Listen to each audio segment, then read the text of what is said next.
Berdasarkan data Satgas COVID-19 Kota Kupang, saat ini penyebaran COVID-19 kini turun ke level 2. Merujuk pada data tersebut, Dinas Pendidikan Kota Kupang kembali mengizinkan sekolah-sekolah di Kota Kupang untuk melaksanakan pembelajaran tatap muka terbatas, dengan presentasi 50%. Kabid Dikdas Kota Kupang, Oktonait Boho, saat dikunjungi media ini pada hari Kamis, tanggal 14 Oktober tahun 2021, menjelaskan bahwa, kegiatan tatap muka terbatas akan dilaksanakan pada hari Senin, tanggal 18 Oktober tahun 2021. Namun pelaksanaan tatap muka terbatas ini belum diikuti oleh semua sekolah, baik SD dan SMP, hal ini disebabkan karena kesiapan protokol kesehatan belum memadai, sehingga, dari jumlah sekolah menengah pertama sebanyak 64 sekolah, yang memenuhi persyaratan hanya 50, sedangkan sekolah dasar sebanyak 157 sekolah, yang baru memenuhi protokol kesehatan baru 80 sekolah. Jelas Kabid Dikdas bahwa peserta sekolah dasar yang tidak diikut-sertakan dalam pembelajaran tatap muka terbatas yaitu kelas 3 dan 4, sedangkan untuk SMP, semua diikut-sertakan dalam PTMT. Selengkapnya ikuti perbincangan Kabid Dikdas Pendidikan Pemuda dan Olahraga bersama channel News Daring di sini. Tetapi jangan lupa dukung channel kesayangan Anda dengan tekan subscribe, like, komentar, bagikan dan nyalakan lonceng notifikasinya, biar Anda dapat melihat video-video terbaru dari kami.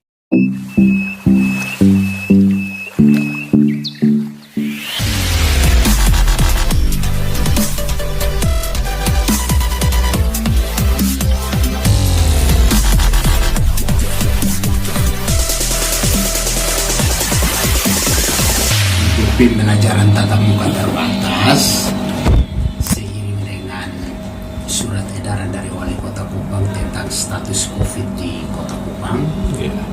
Kita turun satu level lagi dari sebelumnya level 3 menjadi level 2. Nah, di dalam edaran itu ditegaskan bahwa seluruh aktivitas masyarakat di bidang pendidikan juga itu presentasinya itu maksimal 50%. Nah, dalam kerangka itu kami Dinas Pendidikan dan Kebudayaan Kota Kupang yang selama ini untuk pembelajaran tatap muka terbatas itu 25%. Sekarang kita naikkan menjadi 50%. Dengan perhitungannya akan mulai secara efektif di hari Senin tanggal 18. Walaupun sekolah swasta yang jauh-jauh hari sudah persiapan, ada yang sudah jalan seperti SMP Kristen Citra Bangsa. Jadi untuk SMP itu kelas yang kita izinkan untuk melakukan pembelajaran tatap muka adalah kelas 1, kelas 2, atau kelas 7, kelas 8, dan kelas 9. Dengan jumlah per hari itu 50% dari keseluruhan. Jadi berarti tiap minggu itu cuma 3 hari saja, lagi yang 6 hari ada pembelajaran. Kemudian itu pun juga tidak berlaku untuk semua sekolah, hanya berlaku bagi sekolah yang hasil penilaian tinggi memenuhi protokol kesehatan. Jadi ada 64 SMP di Kota Kupang yang memenuhi persyaratan prokes itu hanya 50. Sisanya 14 belum, jadi mereka tidak masuk dan itu mereka mesti akan cari. Kalau yang 50 itu dia sudah luring atau offline, tetapi 50% per hari. Kalau SD itu kelas yang kita prioritaskan adalah kelas 1, kelas 2, kelas 5, dan kelas 6. Itu pun juga seluruhnya, tetapi 50-50%.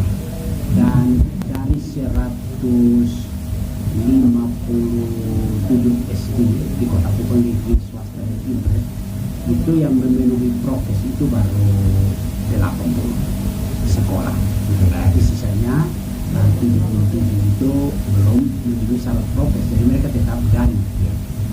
Sedangkan yang memenuhi prokes ini kita dari yang sebelumnya hanya kelas 1, kelas 5 peserta siswa nasional, sekarang kita tambah karena naik 50% menjadi kelas 1, kelas 2, kelas 5, dan kelas 6.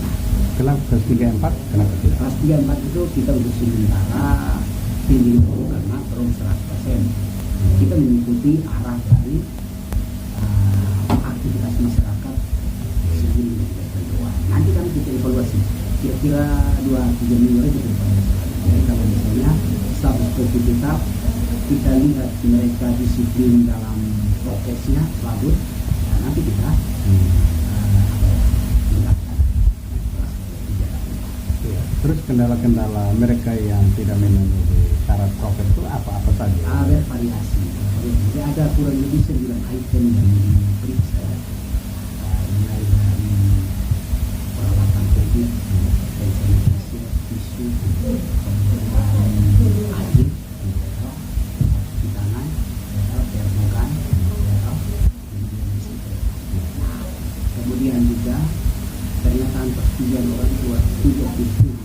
Sekali lagi kami tegaskan bahwa walaupun ini ada rekomendasi, tetapi tidak mutlak, masih pilih bagi orang tua. Jadi kalau ada orang tua yang merasa bahwa saya belum yakin dan masih kurang nyaman, bisa dilayankan secara daring.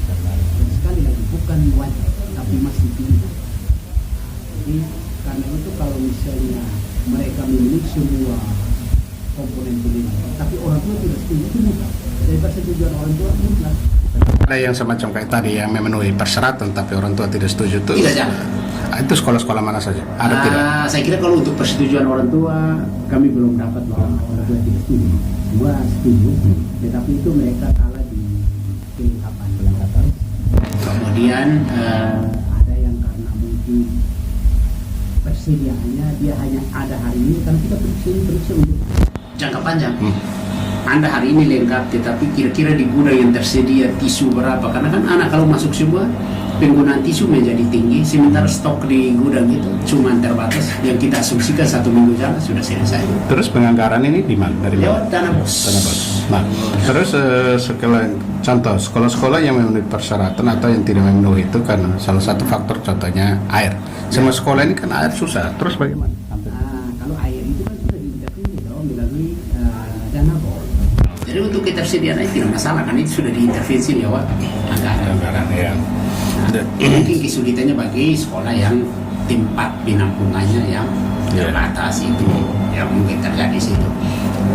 Nah, terus untuk pelaksanaan asesmen SD ini kelas-kelas berapa yang dilibatkan? Terus kapan mereka mulai? Ya, untuk asesmen nasional SD itu bulan November. Ya, SMP sudah selesai.